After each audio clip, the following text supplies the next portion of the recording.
Okay, let's go ahead and get started here. Don't forget, everyone, if you have any questions that come up, we'll be doing some Q&A here. We'll be taking some questions from you all at the end. Feel free to put them into the Q&A chat box here on Zoom, or you can email them to me at jake@volley.com, and we will get to those at the end.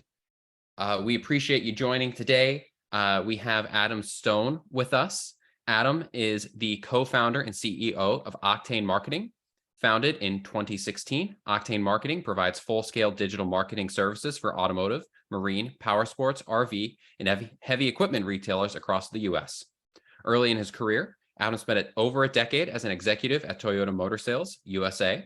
Prior to founding Octane Marketing, Adam built an in-house marketing department at one of the fastest-growing privately held retail automotive groups in the country. Adam currently lives in the greater Boston, Massachusetts area with his wife and 3 children. Adam, we appreciate you taking the time out of your busy schedule to sit down with us today. How are you doing? Oh, well, thanks for having me. I'm doing terrific. I'm glad to be here. Yeah, perfect. Today, we're going to be talking about how to compete selling cars online in 2023. And when we were sitting down with you, Adam, to think about, how we wanted to structure this conversation, something Right. that kept coming up was, in 2023, this year. And so right off the bat here, what makes 2023 different when it comes to selling cars? Great question.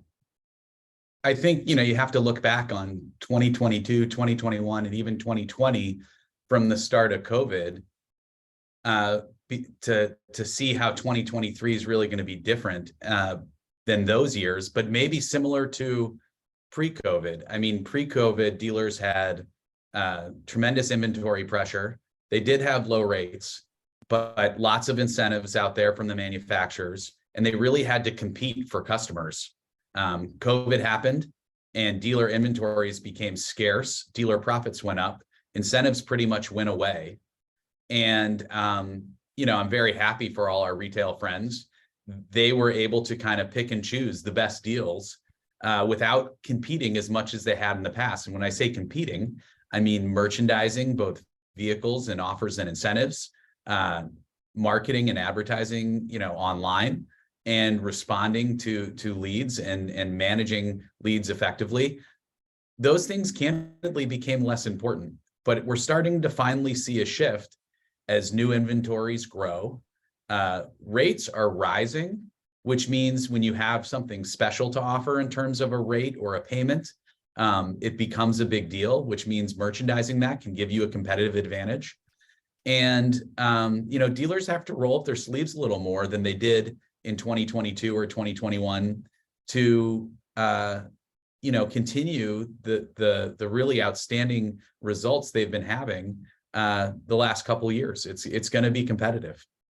Well, it's certainly interesting how, you say the last couple of years. I mean, 2021, 2022, I mean, it was kind of unprecedented for everything Sure. that was going on here. So you mentioned rising interest rates, dealer inventories are building up.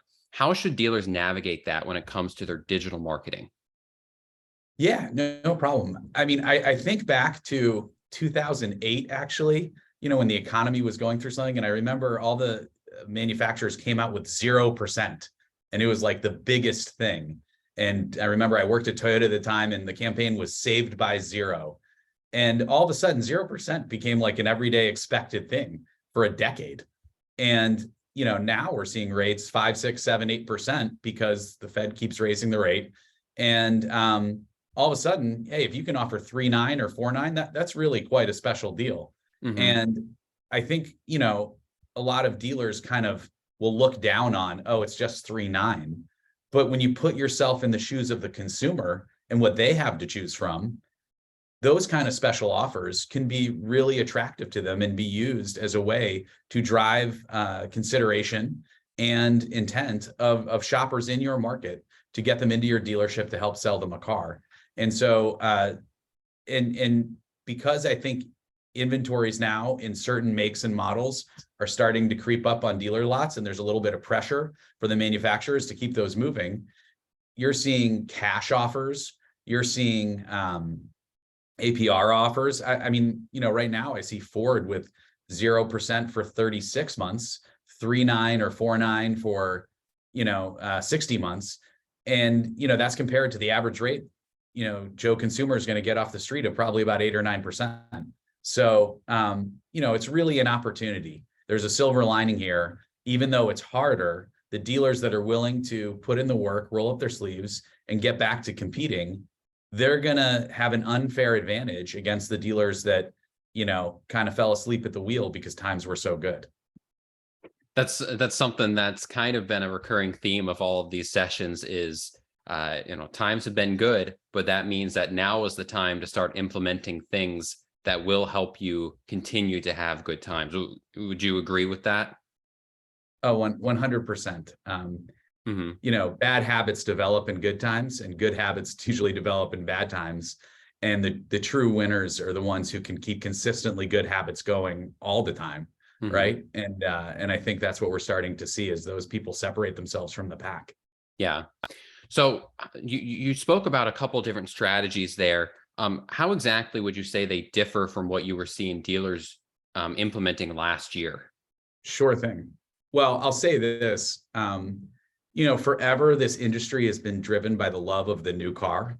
And, it used to be when we would work with our dealers, not that we wouldn't help used or service, but everyone wanted to put almost, all of their attention on new car advertising. With the change in the way the market dynamics were during, 2020 to 2023, a much bigger focus went to service and used, which was a good thing, actually. They got some, well-deserved attention that was really overdue. But now we're seeing some of that shift back to, not just service and used, hopefully maintaining that, because those still are very important to the overall health of their businesses. But back to, hey, I can't just not advertise new cars and sell the amount of cars I want and make the amount of gross I want.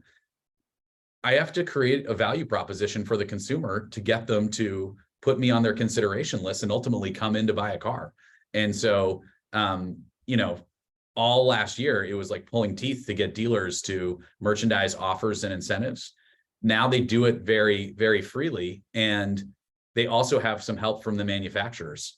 So now there's, manufacturer incentives that they can leverage as well. And the really smart people combine the two. They take a manufacturer incentive and they either customize a payment, or maybe they buy down the rate a little bit and they say, hey, we're even better than that. So we're the X brand dealer that you should go see. I think you're totally right in how the last few years, we've seen a large focus on the service side of things and the used car, whereas I do think, though, a lot of the reason why there hasn't been a lot of focus on the sales side in terms of advertising is there was a lack of inventory, though. Sure. It's not like they were sitting on inventory and not advertising it. So no, would you? That was the driver. Yeah. Do you see inventory? How I know it's building, but how much is it building, do you think? Do you think we're at the end of the inventory shortages? No, I think my understanding from talking to a lot of different manufacturer friends that I have is that, pre-COVID, there was some really bloated inventories on the manufacturer level. If you look just nationwide, brand by brand, you could see inventories with 90, 120, 150 days worth of supply. That was really too much. But then we had this overcorrection where, excuse me, we were down to a day's worth of supply or less for a long time during some of these lean years, like you mentioned. And I think right now, if you look at most manufacturers, you're probably at about 10 to 15 days. And then in certain specific make and model vehicles that are maybe not as high demand, you might be at 30 or 40 days, 45 days supply.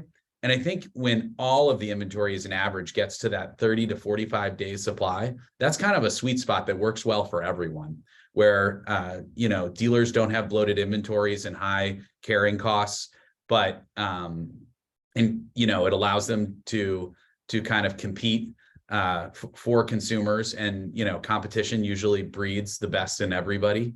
And, so I think for the manufacturers and for the dealers, when you're at that 30 to 45 days supply worth of new inventory, that's really good. And what that also does is it allows, the SAR, the seasonally annual adjusted rate of sales, hopefully to go, our record was just sub 18 million. And then we've been down as low as 13 million because of the inventory shortage. Hopefully, this year we can get to like 15 million and change, and maybe even rub up against 16 million, because then you start to see the trades come in, which positively affects the used car market. It positively affects the service operation. And, this business model that's been really healthy for a long time can continue to be successful as automotive retailers. Mm-hmm. So can you tell me a little more about the ways that your clients are the dealers you work with? How are you looking at their advertising budgets? What are you seeing people focus on now that we're in 23? Sure. Yeah. On the advertising side, the trend has been to be more targeted, more measurable, and to be more targeted and more measurable, digital marketing has really taken over. Mm-hmm. And so, we're still seeing Google search is very important, but Facebook and Instagram and dynamic inventory ad campaigns, especially with used, but now again with new, are coming back. To drive a customer from awareness to tell you who you are and where you are, to consideration, giving them the why they should do business with you, not just how you treat your customers, but what inventory you have, what offers you have, what are things of value to the customer, and then ultimately to have that intent and go in and purchase the car. Using all those types of digital strategies, streaming media is another really important one. And so when we look at it, you look at things like streaming media, which is a more measurable and targeted version of traditional media, TV and radio. When you do online video pre-roll or connected TV, that's just a more measurable and targeted way of doing that. And then, that's going to help really with that awareness, brand awareness piece. And then when you get into, kind of the dynamic inventory campaigns and Facebook and Instagram, you're in that consideration piece where you're driving consideration and measuring that. And then ultimately, really the last thing a consumer is going to do before contacting a dealer is a Google search. And they're going to go on a search engine and they're going to say, where's the car I want? Where's the dealer I want? And then they're going to go to the dealer site probably for the 8th or 9th or 10th time in the last 90 days. And they're going to contact the dealer, or they're just going to go in. Mm-hmm. And so that's kind of the media mix that we're seeing. And it got a little fractured during the last couple of years because dealers felt they didn't need to spend. But now the smart dealers are really kind of putting that all together. Let's kind of take a step back here and assume that I am someone who's very new to all of this. Tell me more about all of the different types of digital ads, digital marketing. What are all of my options? Gotcha. Yeah, that's a great question. And I'll kind of slow down, but I'm going to talk about the same things that I just talked about. Streaming media is an opportunity to get your messaging out there about who you are and where you are, very memorably to your consumers, with a video ad, that has sound and motion that allows you to make a real strong branded impression on someone. And we used to just be limited to, TV channels. And, the targeting of TV channels is like, hey, I want to be in my TV DMA, and I want to, be on a channel that has 40% of that DMA that I can reach 4 times a month. And that was about, very broad targeting. Now, when you can reach them with either online video ads on, like, people go on websites, whether it's news or sports or weather, and want to watch some sort of video, before you do that, there's an ad. We can programmatically buy that ad space for the people that matter most to them, and target owners and intenders of certain makes and models, people that have shown online behavior and never been to the dealer's site, but they're shopping on other sites for the cars like the dealer sells, and even retarget the dealer's audience that they already have going to their website. And so, that is a really powerful thing to be able to do. When you can say, hey, if you were a car salesman, and I said, you can go sell to customers behind one of 2 doors, and behind door number 1 are 40% of your TV DMA, and you don't know what they're driving. You don't know if they've been to your site. You don't know if they're in market. They're just 40% of adults 25 to 54 that live in your market. And then behind the other door is everyone who's been on your website in the last 30 days, plus people who haven't been to your website, but are identified as in market and shopping for the cars that you sell. Which door would you choose? And Well, I think you always choose door number 2 there. yeah, and here's the beef. Door number 1 has a $10 cover charge, and door number 2 has a $1 cover charge. It's less expensive, it's more targeted, and it's more measurable. You're gonna have a record of everyone who you talk to and be able to measure the effectiveness of that. And so I think over the next few years, dealers are really gonna relearn the value of that, brand and awareness marketing using online video pre-roll or connected TV ads or even streaming radio, and having that kind of, accountability with their ad spend. The next thing would be that consideration piece. How do you merchandise offers and inventory and the why buy story of your dealership? And we think, Meta through Facebook and Instagram really is a cost-effective targeted platform that you can do that in. They have tremendous reach still and have a lot of interesting different types of ad units, including dynamic inventory ads that allow you to, in a very targeted way, showcase the things that customers are shopping for, whether it's deals or cars or a why buy, value proposition from the dealership. And then, lastly, not to cut you off here, and we'll get to that last thing real quick, but can you define what is a dynamic inventory ad? Sure. We have a product called VinFuel that runs these ads both on the World Wide Web and on Facebook and Instagram. But the idea is that the display ad, the digital display ad that they see online, features the cars that the dealer has in their lot. It's literally a thumbnail or a small picture of the car from the dealer's lot with a price. And when you click on that, it would deep link them to the vehicle detail page on the dealer site, all about, that specific stock number. And the key is to serve up the right cars to the right people. And so with, retargeting technology, as well as third-party data, we have a relationship with RL Polk through and being a certified Polk data provider through their parent company, S&P Global. It allows us to help dealers show the right car to the right person, the right time, driving them to their site and back again many times while they're going through that shopping process. And, we try and do the same things with offers in advertisements, but offers and inventory above and beyond like a why buy value proposition are really the two things when they say, hey, when I need to decide between Chevy dealer A, Chevy dealer B, and Chevy dealer C, it's, do you have the car I want and what's the deal? And, customer treatment would be another big one. And, they're going to be comparing all those three things. And the dealer that is going to give them the best treatment with the right car and the right price, they're going to win. And if you're not talking about that in your advertising, it's going to be hard to get people to want to come, find you and eventually do business with you. Mm-hmm. Yeah, that makes sense. So it's always hard when you derail a thought, but what you were going to say the last thing in terms of the type of digital marketing that you would use? Sure thing. I was just going to say Google search. Mm-hmm. Google, one of the things that they do really well is they publish a automotive online shopper behavior study every year with Cantor Media. And one of the consistent themes that they've had over the years, every year, while some things change, one thing is really evident, that the consumer spends anywhere from 60 to 90 days going to lots of different websites, dealer sites, manufacturer sites, review sites, et cetera. And then about 90% of the time, the last thing that they do before they contact a dealer is they do a search, which drives them to the dealer's site. And that may be an organic search result or a paid search result, but search is really the last thing. And so, we're a Google Premier partner, and we're very good at doing paid search. That said, I think the X factor for a lot of people is not how well you can grab the people that are currently searching, although you do have to do that well. It's, can you influence more people to search for the terms that you do well with?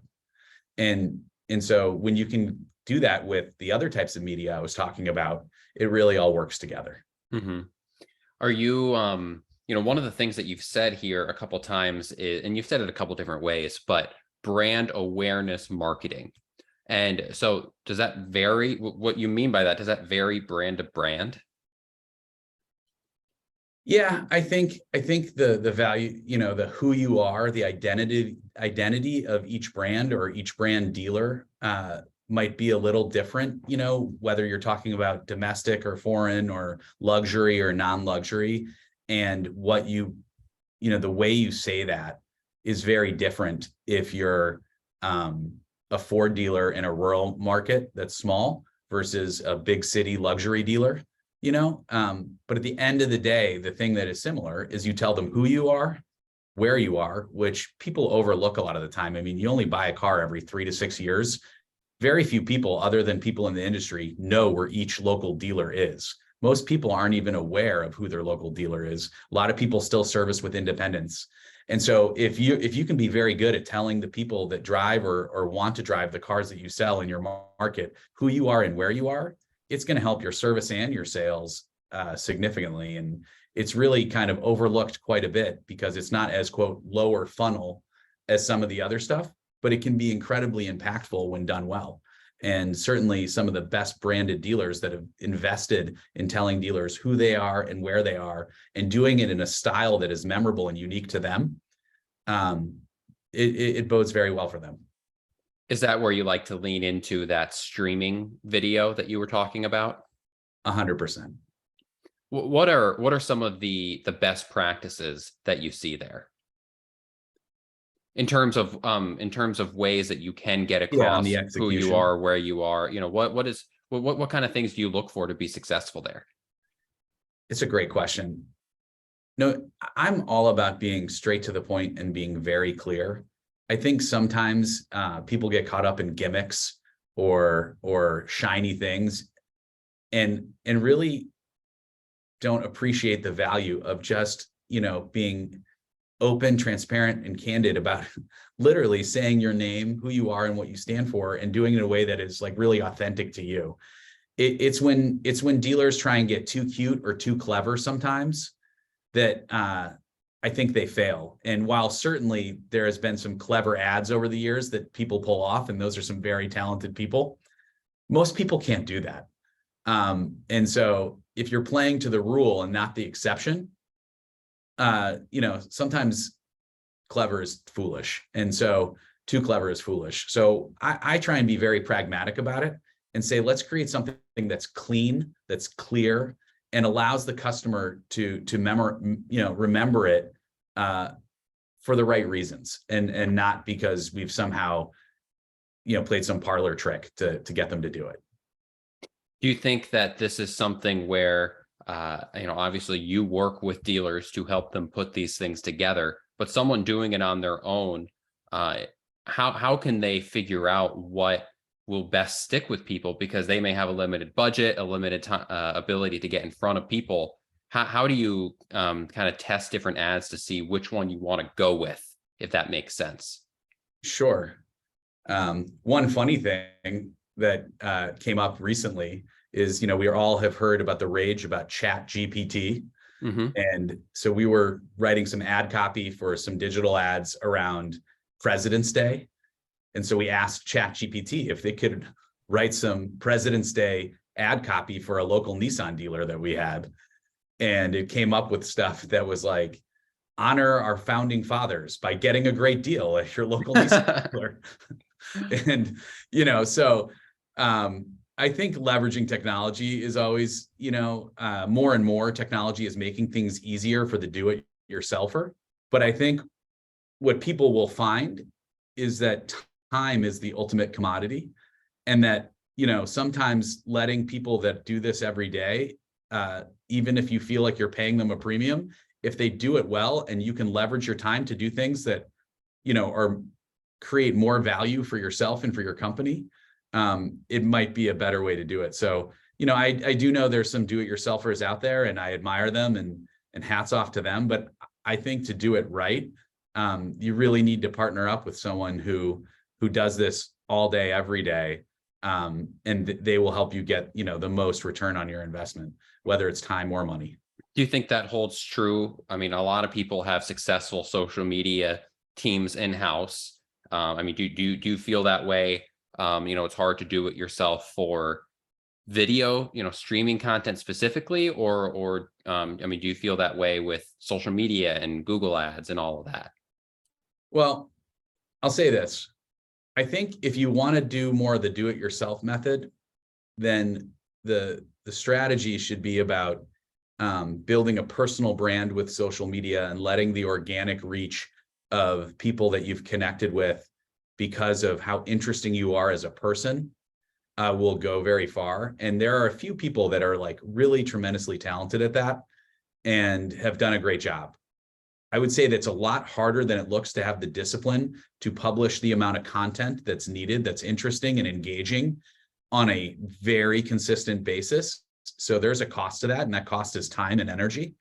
But if you don't have that, wherewithal, the next best thing you can do is to leverage third-party audience data and retargeting data to reach that targeted market with the things that you have, which is either a brand messaging or consideration messaging with offers and inventory. And if you can intersect the right customers at the right time without a lot of waste, that is a really effective way of doing it that will work for most dealers. For the few that are really talented and able to do the personality thing with social media organically, hats off to them. But I find that most people will typically struggle to do that. Mm-hmm. We're going to go ahead and take a quick break here, bring in Sadie from the Volie team, who is going to share a little bit with us about the emails and the call screen feature, and share some of the best practices, how some of our dealers are using it. So we'll get right back to this discussion real quick, Adam, but let's have Sadie come in, and she'll take just a couple minutes. And am I here? Yep, gotcha. Awesome. Hello, everyone. Okay, and you should be able to share your screen now. Okay, perfect. So I know Jake just gave an intro, but those who don't know me, my name is Sadie Timmons, and I'm a part of Liza's customer success team.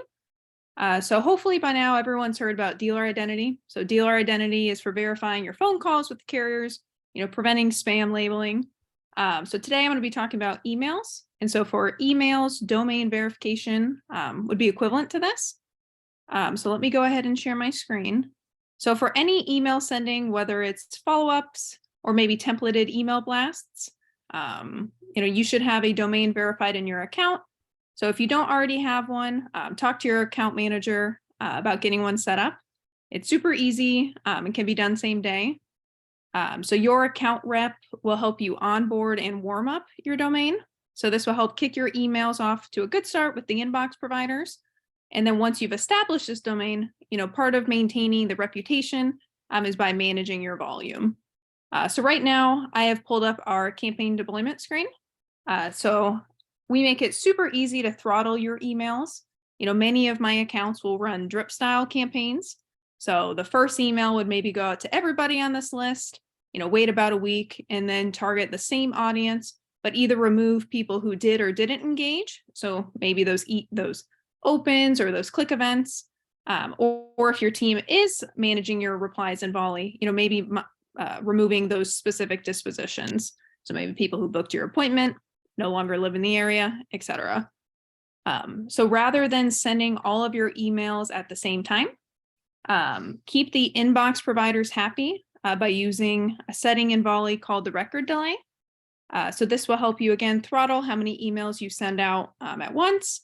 So like here, if I set mine to 100 seconds, we're going to drip these emails out and send 36 out an hour.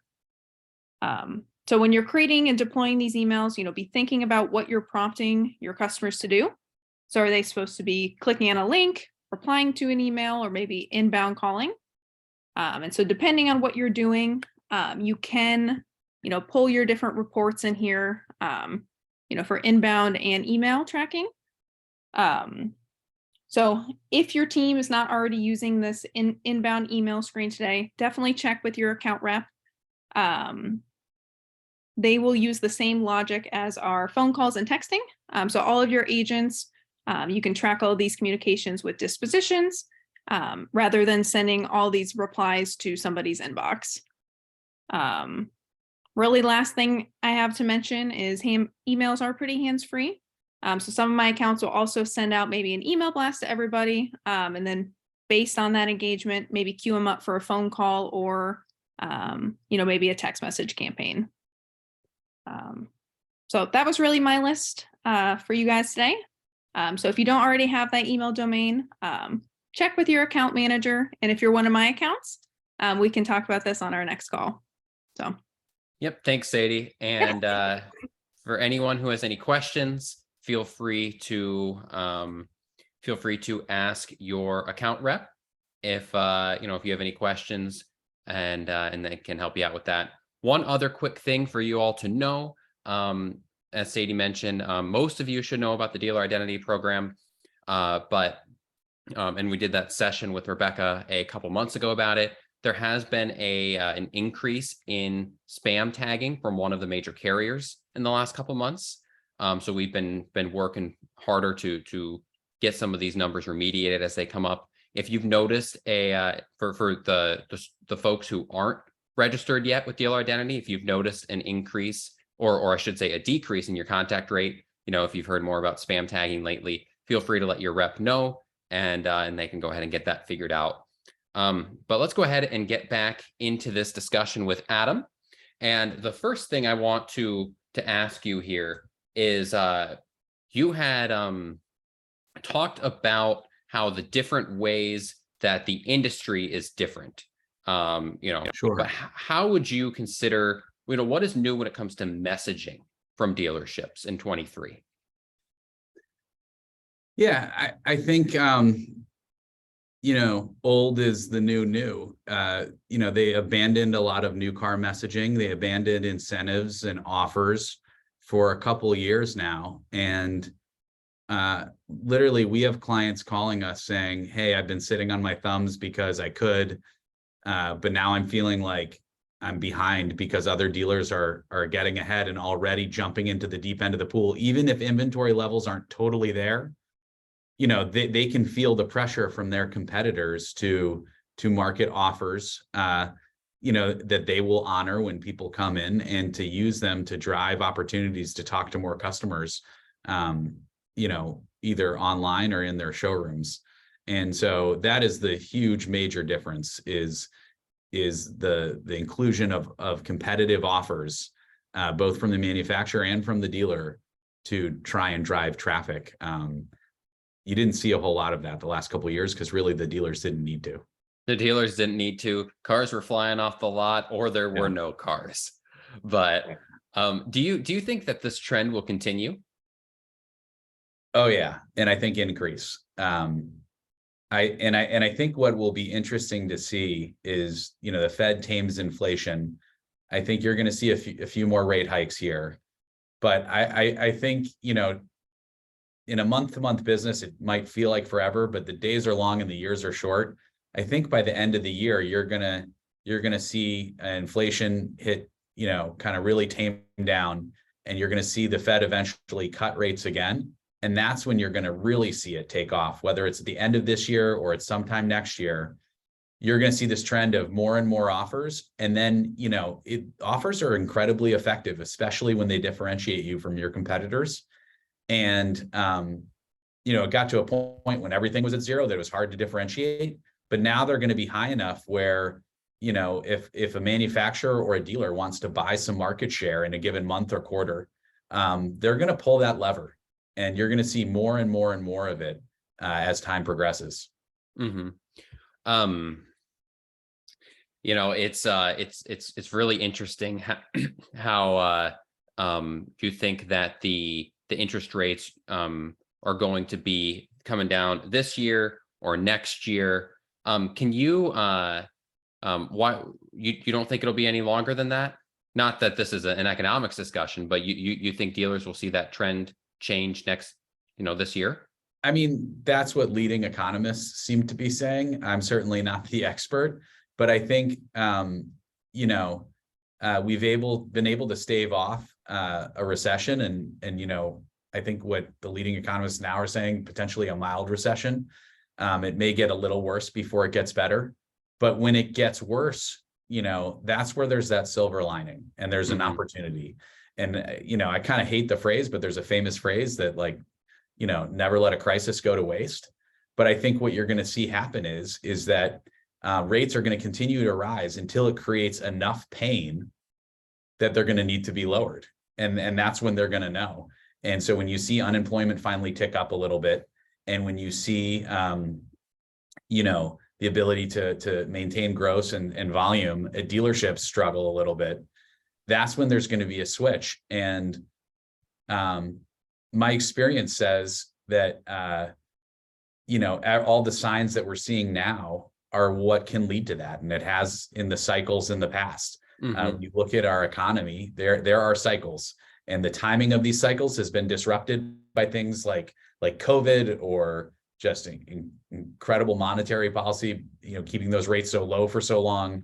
But, we've kind of gotten back on track and tried to right the ship with the Fed raising rates so aggressively, and it's going to push it into our next cycle. And, some people may see that as very scary, and other people may see it as a tremendous opportunity to separate themselves from their competitors and stand out.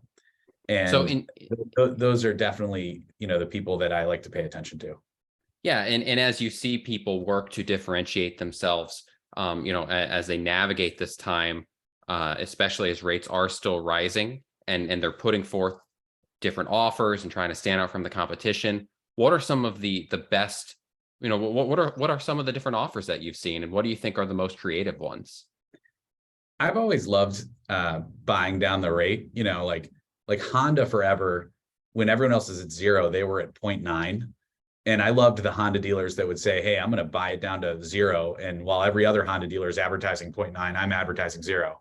Now that might be every Honda dealer is at 4.9 and I'm going to buy it down to 3.9. But it's effectively giving like a $500 or $750 discount, which they do all the time anyways. But now it's something you can advertise and deliver on that makes you different than your same brand competitors. I think, leasing will come back in vogue. I mean, leasing took a huge hit. A lot of people bought out their leases, and the manufacturers are going to need customers to lease again. I was looking at some offers of Ford just today, this month, and they're featuring leases, under $400 a month, one even at $299 on select models. Seeing those lower payments are going to be very attractive to people, especially the people who got stuck with exorbitantly high payments during the last 3 years when prices were really high, right? I mean, I hear one story after another because inventory was so low, incentives were gone, and dealers were making such high gross profit that customers, basically went from one, CRV or RAV4 or Ford Edge or whatever to the same model, and their payment goes from $400 to $700 for virtually the same car. Those people are going to want to lower those payments again because they're feeling that stress. And so the opportunity is going to be when there's enough pain in the economy and eventually rates start getting lowered and these manufacturers and dealers invest some money to make themselves look better and kind of buy the market a little. That's when you're going to get a chance to do that. And, you really couldn't do that when everything was at 0% or every lease was as low as it could go. Now you're going to get a chance to really help people out, lower their payments and drive new vehicles. And, the pain will first be is, inventories will build a little more, but they're going to hit a point where people are going to say, we need to move these cars. Let's buy the market and let's put something really competitive out there. And you're starting to see that, but it's going to happen in a major way towards the end of the year. And the end of the year is always a big deal for manufacturers. When you think of December, you think of Toyotathon and Happy Honda Days and, the sales event for every other major manufacturer. I think you're going to see it get super competitive at that year end for the different manufacturers and dealers to try and win in their markets. As I'm sitting here listening to you talk about this, I was thinking about how, well, shoot, it's only February and you're already talking about the end of the year coming up.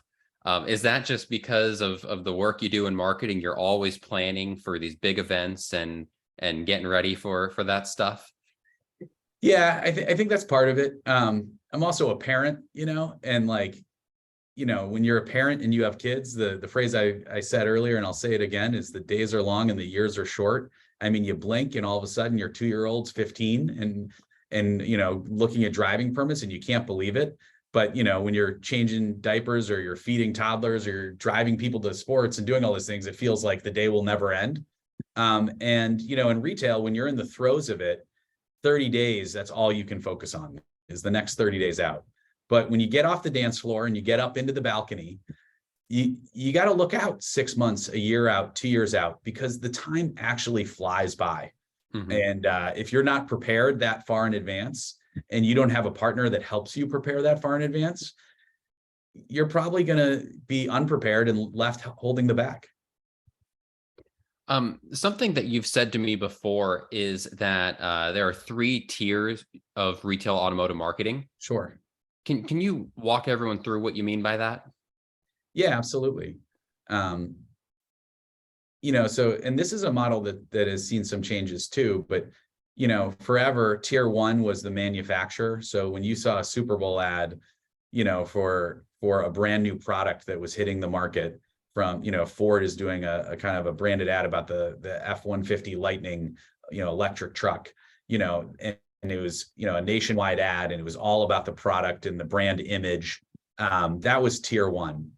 And then, in like the 80s, I'm really dating myself here, in the 90s, you'd start to see commercials about, I remember growing up in the Chicago area, your Chicagoland and Northwest Indiana Chevy dealers and the Michael Jordan Chevy Blazer, and here's the payment on it, and go see your local dealer. And basically it's because pre-internet, to buy, TV ads as a local dealer was very, cost prohibitive. And so groups of dealers in regional markets would buy regional ad space to advertise and mainly advertise offers, regional offers to dealers. And it was a very effective tool for a very long time. But I think what happened with, digital marketing, making things more targeted, more measurable, and more cost effective, you didn't really need to pool your ad spend. And it's funny, what really fueled the tier 2 budgets were wholesales of the vehicles. So a lot of people don't know this, and there are people that do. When you look on the Monroney label or the sticker of a car, it'll have like anywhere from 1% to 3% on there of like an addendum for advertising, and that goes into a kitty, and the local dealers in that association pull it in. So when you see something from your New England Toyota dealers or your Northwest Indiana and Chicago Chevy dealers or whatever it may be, that's where that money was being used, is to advertise regionally. And it was only generated off of wholesaling a car. So when the market goes from 18 million to 12 or 13 million, that regional ad budget shrinks considerably. And so, and then also when you couple in the fact that they really focus on offers, and only until recently there's been offers, you didn't see come that back. So tier 2 has taken a beating, candidly. I think it has a little bit of an opportunity to come back with increased inventories and more of a focus on offers. But the one thing that will make it less important is with dealers wanting to be more competitive with their same brand dealers in their market, and having less of a reliance on a pooled budget, because for the same money, they can really get the same reach and frequency on their own using targeted digital advertising and marketing tactics, like we've talked about this whole podcast. So it'll be interesting. I think tier 2 is in flux, and it's kind of having an identity crisis. And it'll be interesting to see what happens with tier 2 over the next year. And then tier 3 is what I love most, which is dealer advertising. You're representing the local dealer and what they mean to the market. And, even though there's been kind of a consolidation of the local dealers into dealer groups and publicly held dealer groups, there still are a lot of really well-run local dealers, and even dealers that are part of a big group or a publicly traded group. Usually that GM has taken a lot of interest in making that dealership have this local appeal and run it as if it's their own. And so, it can be really powerful when that message goes to market that, someone has your best interest in mind, because they serve you, because they're in your market, they're in your backyard, they're your neighbor. All the people that work at the dealership live in your market. And, you know, creating that local feel and being in the trenches with the tier 3 auto dealers is really what, you know, myself and all my teammates at Octane love to do best. Mm-hmm. So we're going to go ahead and get to some questions from the attendees here shortly, but I have one last question for you, Sure thing. Adam, from me. What would you say is the type of dealer who is best positioned to win in this year? Yeah, that's a great way to wrap it up. I think it's the dealer that does what you asked me about, planning ahead, that is willing to invest in marketing and merchandising their brand and the things that put them on consideration lists with offers, incentives, and their inventory. And the dealers that frankly have the best inventory and the best offers and do a great job of letting you know where they are. And those are the dealers that are not sitting on their thumbs, resting on their laurels, you know, counting all the dollars they made over the last 2 or 3 years. Those dealers that are being proactive, long-term planning, and getting back to the blocking and tackling that was so important for so long. Those are the dealers that are going to win. Mm-hmm. Well, thank you very much for the time here. I mean, this has been awesome. Let's go ahead. We've had a few good questions come in. Firstly, how do I ensure that I'm not being scammed by ad agencies with my digital spend? What kind of things should I be looking out for? Wow. That sounds like maybe someone who's been burned in the past. It's a great question. Trust is really so important. I think some basic things are you need to find out who else they're working with. And if you can get a reference from a trusted source, another retailer, on the effect they've had with them, that's important. Obviously, when it comes to measuring, you're going to want trusted third parties. Google Analytics is the most trusted third party for measuring the results. And so make sure that your Google Analytics is set up correctly and that, you know, everything can point back to both your Google Analytics and your CRM as far as watching the effect of the advertising. That's really important. You know, there's a lot of other really detailed things you can do if you feel like you're being scammed. But I would say the most important thing is stay engaged and stay involved. Ask questions, ask the question why and how over and over and over again until they can clearly explain to you what's going on. And, you know, for me, I think it's pretty clear when someone's full of it and when they're not. And ultimately the data should do the talking, but you know, you've got to kind of judge someone's character that you're dealing with to ensure that, you know, they're trustworthy.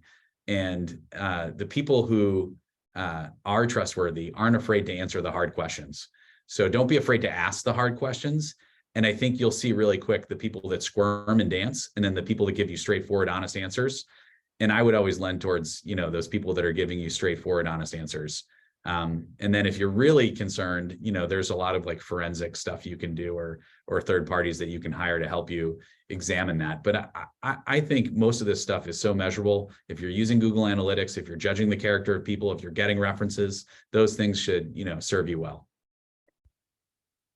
I think you're right. It sounds like someone who's been burned before, but okay. So I know you said that this would be hard to do it yourself, but if you had, if you wanted to, and that was, you know, the way that you had to go, and you were going to focus on one thing, what would you do?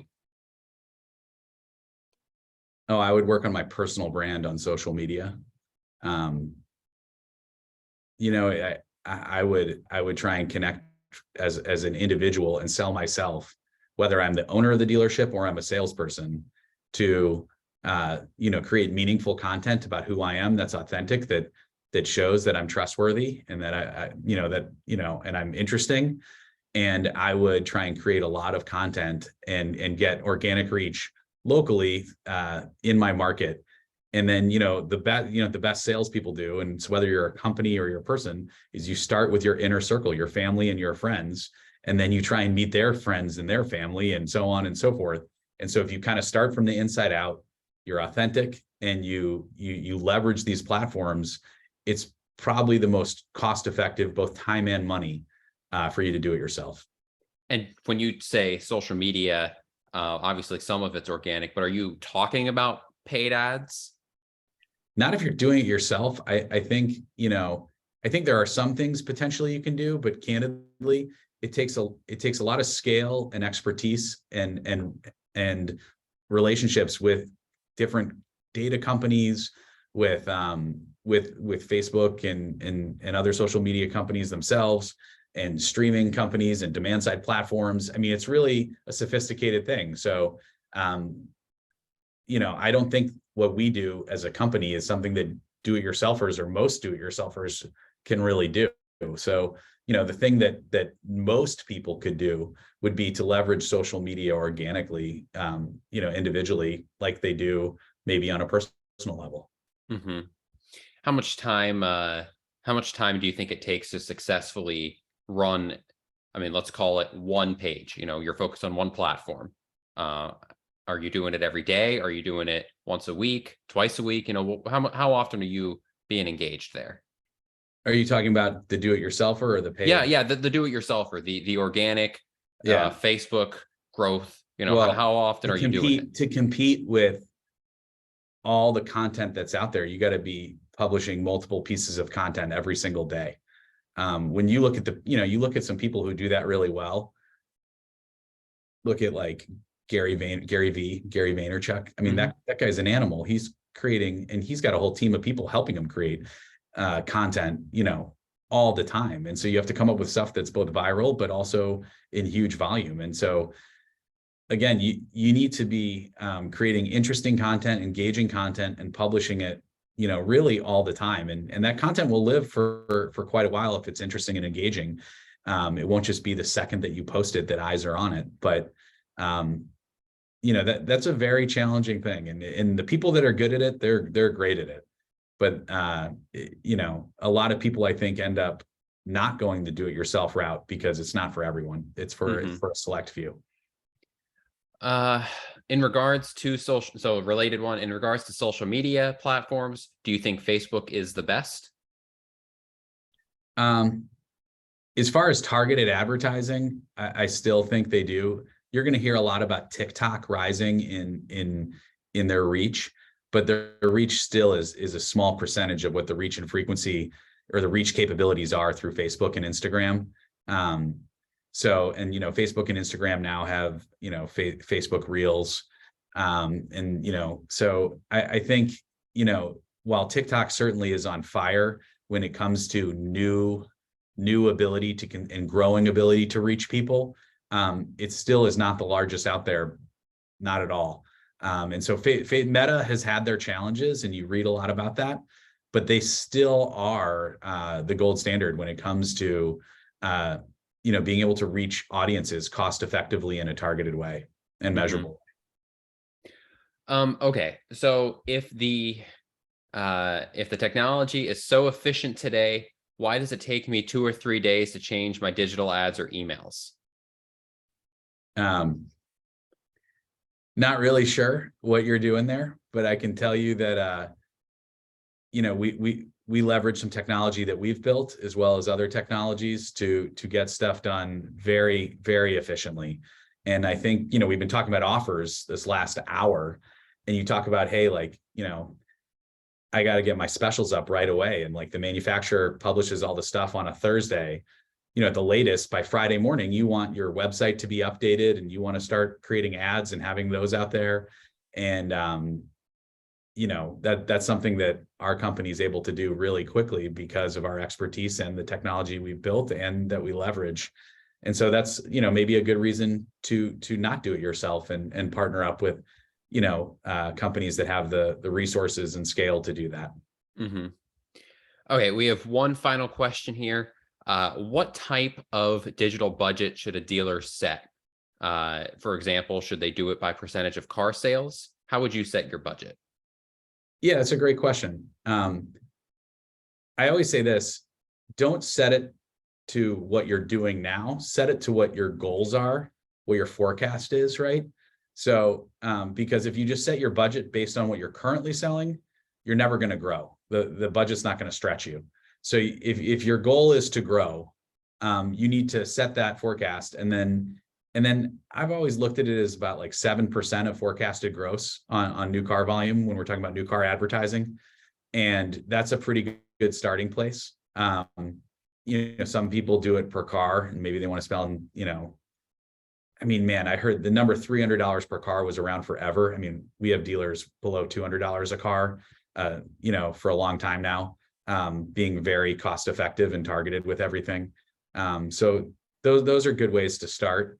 And then ultimately, you're going to find the right medium mix for you. But if you're doing it really well, if you can create this cycle of consistent brand awareness, monthly consideration, and getting people, getting repeat and referral business, over time, you should be able to continually make that ad spend actually a little bit smaller.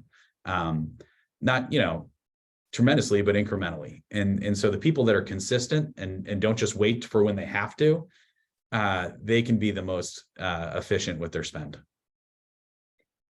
I think that's going to go ahead and wrap us up here. Adam, really appreciate you taking the time. If anyone wants to get a hold of you, if they have any other questions or want to, work with you or something, how should they go about getting a hold of you? Yeah, that's great. I think my email address is really the easiest. It's Adam, ADAM, at octanemarketing.com, OCTANE marketing.com, Adam at octanemarketing.com. Like most of us, I'm on my phone and my email 24/7. And I promise you that if you reach out, I will get back to you as soon as I can. That sounds great. And we'll also go ahead and throw your email in the notes on YouTube here. Thank you very much, everyone, for joining us today. And I hope you all have a great day. Thanks, Jake.